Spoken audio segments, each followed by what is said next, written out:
Hello everyone, today we're going to be talking about the external anatomy of the heart, and this is the part 2. Let's look at the external landmarks of the sternocostal view as the first step. Now we are going to be talking about the two major grooves in the heart. The first one is coronary sulcus or atrioventricular sulcus. You can actually tell by the name where this groove is because it is located right between an atrium and a ventricle. The right atrium and the right ventricle. So it is atrioventricular sulcus. And when we look at the second groove of the heart, it's just right here.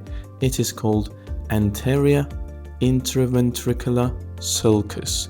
Intraventricular, meaning between the two ventricles, between the right ventricle and the left ventricle. And this is the second groove of the heart, and by the external view we can just tell where the ventricles are and where they're separated from the atria.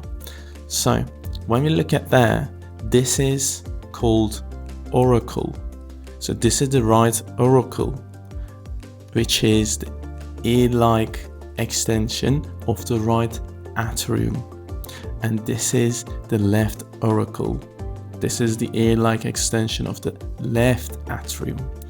And when we look at the auricles, we see that the right auricle is leaf-shaped, while the left auricle is S-shaped.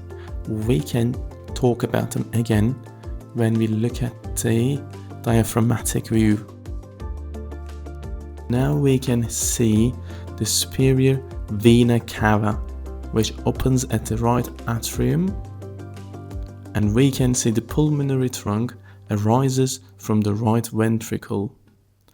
And here we can see the aorta arises from the left ventricle, and the pulmonary trunk and the aorta just cross each other here. When we look from the diaphragmatic view at the base of the heart, we have another groove which is called posterior interventricular sulcus. Again, that groove is separating the right ventricle and the left ventricle. Now we have superior vena cava and inferior vena cava. And now we can look at the superior vena cava and the inferior vena cava. Both of the veins bring deoxygenated blood to the heart. Here we have the coronary sinus. Coronary sinus drains the oxygen depleted blood from the heart muscles. And as you can see, we have 4 pulmonary veins opening at the right atrium, and we have left inferior pulmonary vein, left superior pulmonary vein, right superior pulmonary vein, and right inferior pulmonary vein. Left pulmonary veins come from the left lung.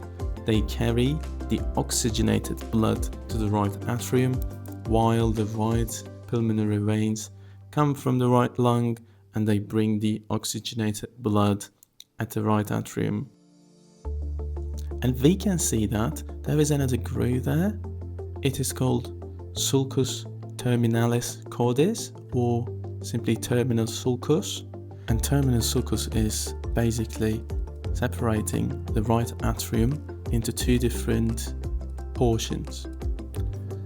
When we look at the right atrium, we can see that it is more developed along the cranial caudal axis in the longitudinal direction. And when we look at the left atrium, it is more developed along the transverse axis in the horizontal direction. And now if you look at it, you can see the left auricle is S-shaped. There's a little curve there. And when you look at the right atrium, it is leaf-shaped, we call it. And we see the 2 branches of pulmonary trunk. They are branched into right pulmonary artery and the left pulmonary artery. which carry the deoxygenated blood from heart to lungs. Right pulmonary artery carries the blood to the right lung, left pulmonary artery carries the blood to the left lung. With these final additions, we have covered the external examination of the heart. Thank you for listening.